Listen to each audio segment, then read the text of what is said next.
گزشتہ 2 سالوں سے غزہ میں اسرائیل کی بمباری اور انسانیت سوز کارروائیوں کے بعد آج آخرکار مصر کے شرم الشیخ میں ٹرمپ کے امن منصوبے کے تحت پہلے مرحلے میں جنگ بندی کا اعلان کر دیا گیا ہے۔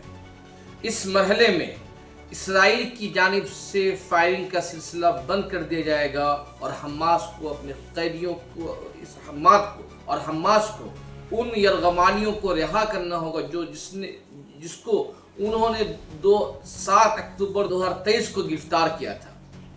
اس امن معاہدے کے بعد پوری دنیا کے عالمی لیڈروں نے خیر مقدم کیا ہے۔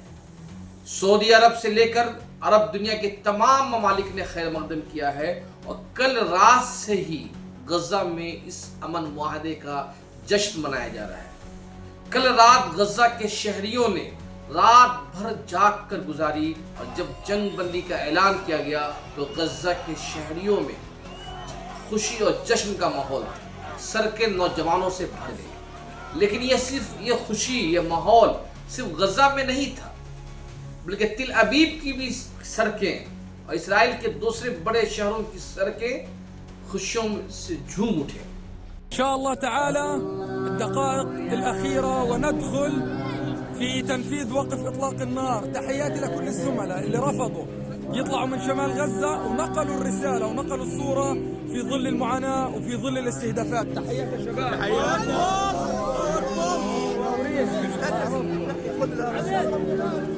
یہ نظارہ بتاتا ہے کہ جہاں غزہ کے نوجوان گزشتہ 2 سالوں کی مسلسل ظلم و ستم، قتل عام سے تنگ آ چکی تھی، وہیں بظاہر جیتنے والی قوم اسرائیل جو یک طرفہ جیتنے کا دعویٰ کر رہی تھی، وہاں بھی جنگ کو لے کر بہت ہی منفی خیالات تھے۔ وہاں کے لوگ اپنے اسرائیل کو چھوڑ کر دوسرے ملک فرار ہو رہے تھے۔ بی بی سی نے کئی ایسی کور سٹوری کی ہے جس میں بتایا گیا ہے کہ اسرائیلی لوگ کس طرح سے اپنے ملک چھوڑ کر جا رہے ہیں۔ ان کا کہنا یہ کہ یہ جنگ اپنا مقصد کھو چکا ہے۔ اس لیے آج صبح جب جنگ بندی کا اعلان کیا گیا تو تل ابیب کی شہروں میں، تل ابیب کی گلیوں میں اسرائیلی نوجوان جو جنگ نہیں چاہتے ہیں وہ باہر نکل کر نعرے بازی کرنے لگے۔ اس درمیان حماس نے بھی اور فلسطینی انتظامیہ نے ٹرمپ سے یقین دہانی مانگی ہے کہ ہم یرغمالیوں کو رہا تو کر رہے ہیں، لیکن اسرائیل جس کی فطرت میں دغا بازی ہے، دھوکہ ہے، فریب ہے، اس سے آپ گارنٹی لیجئے کہ وہ دوبارہ کارروائی نہیں کرے گا۔ یہی وجہ ہے کہ کل جب 2 دن قبل وائٹ ہاؤس میں ٹرمپ سے سوال پوچھا کسی صحافی نے تو کیا اسرائیل دوبارہ حملہ نہیں کرے گا، تو ٹرمپ کو یہ کہنا پڑا کہ نہیں، میں امریکہ طاقتور ہے، امریکہ کو روکنا پڑے گا۔ اور یہ کئی رپورٹیں آ رہی ہیں کہ خود امریکہ کے شہریوں میں، امریکہ کے بیوروکریٹ میں، امریکہ کی انتظامیہ میں اینٹی اسرائیل جذبات میں اضافہ ہو رہا ہے۔ اور یورپ میں تو ماحول ہی خراب ہے۔ یورپ میں اسرائیل کو لے کر منفی خیالات کا طوفان ہے۔ اور فریڈم فلوٹیلا نے جس طرح سے کام کیا ہے، اس نے پورے یورپ کے عوام کے دلوں کی ضمیر کو جگا دیا ہے۔ اس 2 سالہ جنگ کے بعد یہ سوال اہم ہے کہ اس جنگ میں جیت کس کی ہوئی اور بربادی کس کی ہوئی۔ ایک تو طے ہے کہ اس جنگ میں انسانیت ہار گئی ہے۔ انسانیت یہ ثابت کر دیا کہ پوری دنیا کی ضمیر مردہ ہو چکی ہے۔ اور چند نوجوان تھے جو فریڈم فلوٹیلا کے ذریعے جو اسرائیل کی گھیرا بندی توڑنے کی کوشش کی، یہی وہ مٹھی بھر لوگ تھے جن کی ضمیر زندہ تھے، جن میں جرأت تھی، بے باکی تھی، حق بولنے کی صلاحیت تھی۔ یہ وقت بتائے گا کہ جنگ کون جیتا ہے، لیکن اگر آپ خارجہ پالیسی پر بڑے منظر نامے میں دیکھیں کہ غزہ کے نوجوان، غزہ کے شہری اپنی جانوں کا نذرانہ پیش کر کے اسرائیل کو عالمی سطح پر تنہا کرنے میں کامیاب ہو گئے۔ کل تک جو اسرائیل یہودی لابی، صہیونی ہولوکاسٹ کے نام پر اپنی مظلومیت کا رونا روتے تھے، اس مظلومیت کا ٹیگ اب ان سے ختم ہو گیا ہے۔ اب وہ ظالموں کے صف میں شامل ہو گئے اور گزشتہ 2 سالوں میں جو خون کے دھبے دامن کو داغدار کیا ہے، دھبے نہیں بلکہ ان کے پورے کپڑے خون سے لت پت ہے، اس داغ کو دھونے میں چند سال نہیں صدیاں بیت جائے گی اور یہ داغ اسرائیل کے دامن سے نہیں اٹھے گا۔ خون کا ایک ایک دھبا، ظلم کا ایک ایک داغ اسرائیل کی بربادی کا فرمان لے کر آئے گا، اور یہ آئندہ سالوں میں بتائے گا کہ اسرائیل کس طرح سے دنیا میں تنہائی کا شکار ہو رہا ہے۔